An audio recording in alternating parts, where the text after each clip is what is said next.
पितृपक्ष में कौवे की क्यों है महत्ता? कौवे को खिलाने से कैसे तृप्त होते हैं हमारे पितृगण? प्रकृति से सामंजस्य की रही है हमारी सनातनी परंपरा। हमारा शरीर जो कि पंच तत्वों से निर्मित है और मृत्यु के बाद पुनः पंच तत्व में विलीन हो जाता है।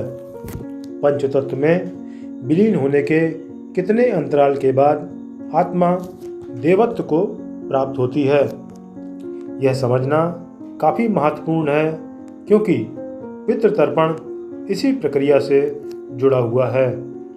मानव योनि वह योनि है जो काफ़ी पुण्य के बाद मनुष्य को प्राप्त होती है और इसी योनि से ही मोक्ष का मार्ग प्रशस्त होता है। हमारी सनातनी परंपरा में जितने भी पर्व एवं त्यौहार होते हैं, उनका न केवल वैज्ञानिक आधार मौजूद है, वरन अन्य जीवों का जीवन काल और उनका भरण पोषण इससे जुड़ा होता है। पितृपक्ष जिस कालखंड में होता है उसमें कौवे को भोजन कराने की प्रथा है, चूँकि यह इनका प्रजनन काल होता है और पीपल एवं बरगद जैसे वृक्षों के बीजारोपण में इनकी अहम भूमिका होती है। कौवे के बच्चों को भरपूर भोजन मिल सके, यही पितृतर्पण का एक बड़ा कारण है।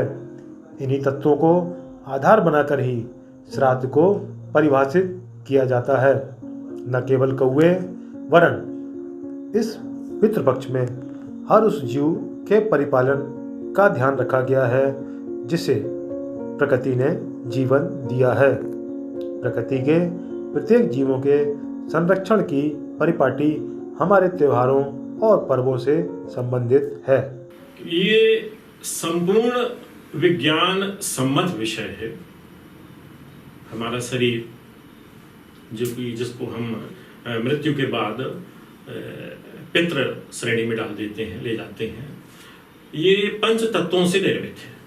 वैसे समूचे ब्रह्मांड की हम एक कल्पना करते हैं, लेकिन हमारा शरीर जो है पंच तत्वों से निर्मित है। इसको विज्ञान भी मानता है, हम तो हमारे वेद शास्त्र तो मानते हैं, सवाल ही नहीं है।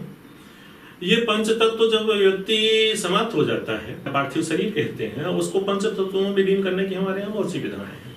सबसे बड़ी विधा तो हमारे यहाँ थी कि अग्नि दाह संस्कार किया जाता था। कुछ विधाएं थी जिसमें भूमि में दफनाया जाता था, जो आज भी प्रचलित है, और कुछ विधाएं थी जिसमें जल प्रवाह कर दिया जाता था ताकि जलचर जीव जंतु उसको ग्रहण करें, वो पुनः पंचतत्वों में विलीन। अग्नि के माध्यम से तो पंचतत्वों में विलीन होते हमने देखा। वायु उसमें सारे तत्व जो हैं अलग अलग किस तरह से पंच तत्वों में मिलते हैं, ये एक विषय होता है और इस विषय के बाद जाकर के ये प्रक्रिया शुरू होती है। पंच तत्वों में मिलने में पूरे इस पंच तत्व निर्मित शरीर को लगभग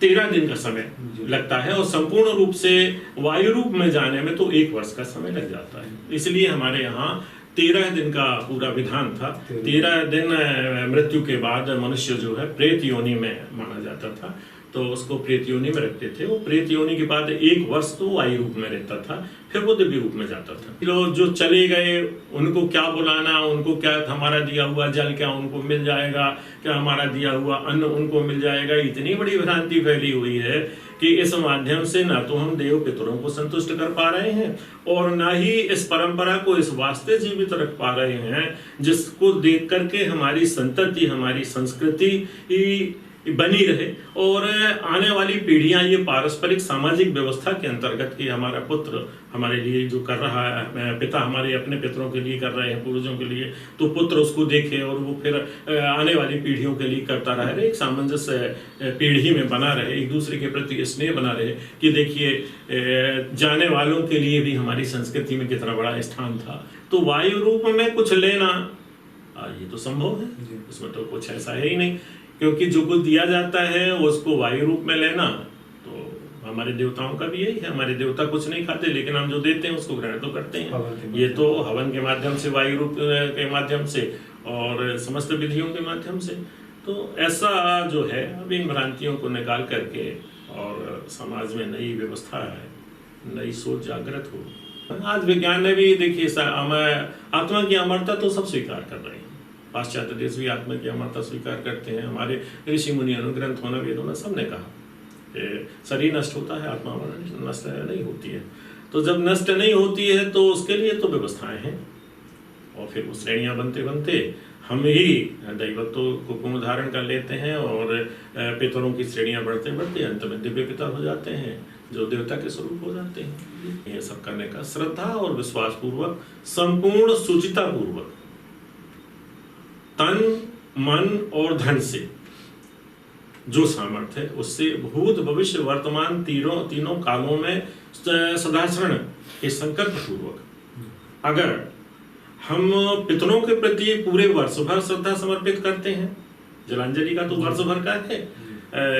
ब्राह्मण जो होते हैं, जिनके सृष्टि का जिनके ऊपर भार था, वो जो समाज को मार्गदर्शन दिया करते थे, वो तो वर्ष भर ब्राह्मणत्व को धारण करने वाले लोग तर्पण करते थे, आज भी करते हैं। आज भी दक्षिण भारत में तो नित्य निरंतर और जो संध्या उपासना करने वाले हैं वो लोग भी करते हैं। तो वर्ष भर का नियम है ये, हमें वर्ष भर उन्हें याद करना चाहिए।